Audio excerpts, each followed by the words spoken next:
Welcome back to not another mic dip video. This is going to be a new version of video. So I'm going to talk a little bit while I'm warming up in the bar, and then I'll talk a little bit about the end, but the middle will just be lifting. So that will be really condensed. My goal is to have this video be no more than 15 minutes. Ideally, I would say between 10 and 15 minutes, but I don't have a hard length on either side of it, but I know I don't want it to be like 45 minutes or an hour and a half like some of the mic dip videos can be. And I don't want it to be super short, so I want it to be something a little bit different. But the goal of this kind of video, I'm thinking, is just to quickly talk about what my goals are for the session prior, and then kind of conclude it at the end. So similar to like the commentary, but more of a live look, I guess, or more of like right as I'm finished, and not usually a couple days after, the next morning or something, when I typically record the commentary for just regular voiceover videos. So move the bar around a little bit, but this is continuing the deload week, and today is I changed the program around a little bit, so not anything too crazy. The main thing I changed was, well, one, I had a deficit clean complex, so I got rid of those, but that isn't really that radical or something I haven't done. I had no hook, no feet clean or snatches today, and I wanted just to do no foot snatches, and that's not an exercise that's in the app. So I changed it, or I guess I can't change it in there, but I'm going to leave it how it is in there and just do no foot snatches. I'm going to potentially hook grip these reps unless something feels weird with my hands, but that's kind of the plan. So I don't have any reason why I really shouldn't be able to. Nothing really, I don't have any blisters or anything. They're at 90, so they're doubles at 90 and no foot. So we'll see how those feel. And then the clean jerk complex is at 101. It's 3 sets, but it's a really long complex. So it's a clean pull, plus 2 cleans, plus a pause jerk, plus a regular jerk. So I don't know why it has so many reps in that. The original, the only difference was it was deficit cleans. So everything else I kept the same. The weight will be the same. It's still 101 kilos, so relatively light for any clean and jerk complex, but for as many reps as that is in the set, might make it a little bit challenging, but not really. It is a deload week after all, so it really shouldn't be too bad. I feel pretty recovered. I waited really long again tonight, but I can cope with the fact that I baked food. So I baked a bunch of chicken thighs, potatoes, and made rice in the pressure cooker, and then put some Drano in the shower, because our shower, I should say my shower, everyone uses in the house, is very slow, but it's slowly getting better. Because I got like a snake and stuff, and I had worked at that for a while, but my thing got messed up, so I've been throwing Drano in it again, and it's gotten better. I just think it has like one little bit in it that slowly gets plugged up, but that's not obviously the focus of this video, just more so to demonstrate that I didn't just sleep the whole time before I came out here. And I'm pretty motivated to train today, especially because I'd rather do just like the no hook snatches with hook grip, and then the clean jerk complex. This shouldn't be too bad. Well, I guess the app doesn't give me any accessories because I have it set at 0. That's the only slider I changed, because I've been doing my own. But one of the other things in the deload week is I've been doing less accessories because, I'm trying to do less stuff. It's a deload, trying to, recover theoretically a little bit better than you would during a normal week. So that's why I haven't been minded being out here and training. The other thing that's going to be different in this video is I got my headphones in, so I'll be listening to music, but it'll just have the regular sounds of the gym during the middle part. So you'll have the hopefully just the sounds of me lifting weights and not any sort of commotion outside. But you never know in the area that I live in. You never know what's going to be going on out there. So if you hear all kinds of stuff, then I guess that'll be a treat for you and I when listening back, because I probably won't hear much of anything with the noise cancellation and with the music playing. But I'm going to get regular muscle snatches, of course. That goes without saying. Of course, I'm going to do some on the start up to 80. No straps again today, because I'm going to hook grip it, and I'll probably have to get some thumb tape on. But without any more procrastination, let's just get into the training, and I'll talk to you all at the end of the video.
Well, that was an interesting session. Everything was kind of all over the place. So I, for some reason, thought it'd be a good idea to try to muscle snatch anything more than 80 today.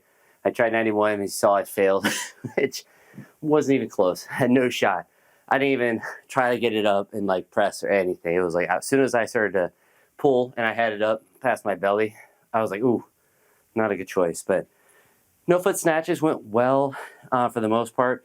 On that first double, I pretty much missed that one out in front. That was definitely a shed miss every day of the week.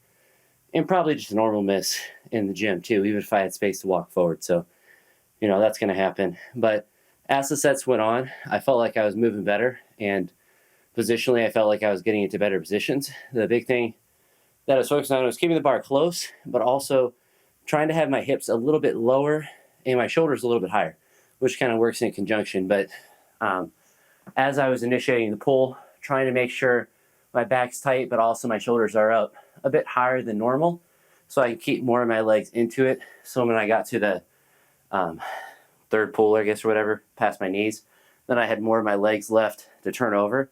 I think that's why a lot of the later sets were looking a lot better, and for me, feeling a lot better, which is good.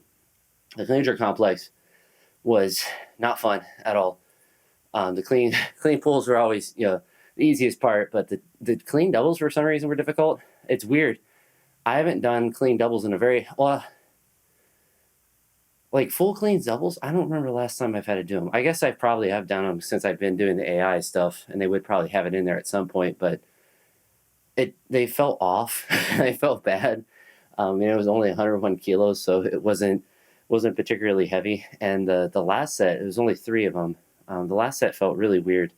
Like I tried to power clean the last one, be cheeky with that. Like my elbow didn't get under, so it was like I had straps on, which is bizarre. And the second one, it like crashed upon me because I pulled it. I guess I pulled it too high on the second one, which isn't as crazy as an air, but it just felt bizarre on both of them. But the jerks all felt fine. None of them were like particularly that fantastic, but they all felt good, and for the most part, like technically good. My left arm, I didn't have any issues with my left arm, but I just felt like I had like the John North lockout on the left side. I'm sure it's probably hard to tell from the angle of the video, but definitely something to pay attention to make sure that I'm really trying to lock that out. And a lot of that's probably just mobility, making sure nothing's getting tight in my shoulder and stuff. But I didn't feel like I couldn't get into any position. It just felt like it wasn't in that same position as my right arm, but that could also just be whatever other reason on a particular day that I'm not aware of. But glad to be done with that one. Tomorrow's session's pretty light.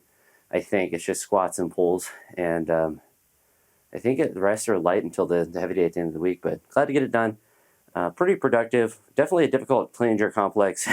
And I know it is a deload, but it is still, in a sense, like they're pretty difficult sessions just because it's a different kind of struggle, and I'm trying to do them faster to kind of make it more challenging in that regard. So not just, waiting until I'm fully recovered, just basically catching my breath and then going to the next one. So yeah, pretty productive one. But let me know what you think of this style of video. This is one, just like the mic ones, I could do pretty easily out in the shed. And hopefully it's not too long when I get into post and edit it. But if you made it this far, I appreciate it, and I'll talk to you all in the next video. Have a great one. Peace.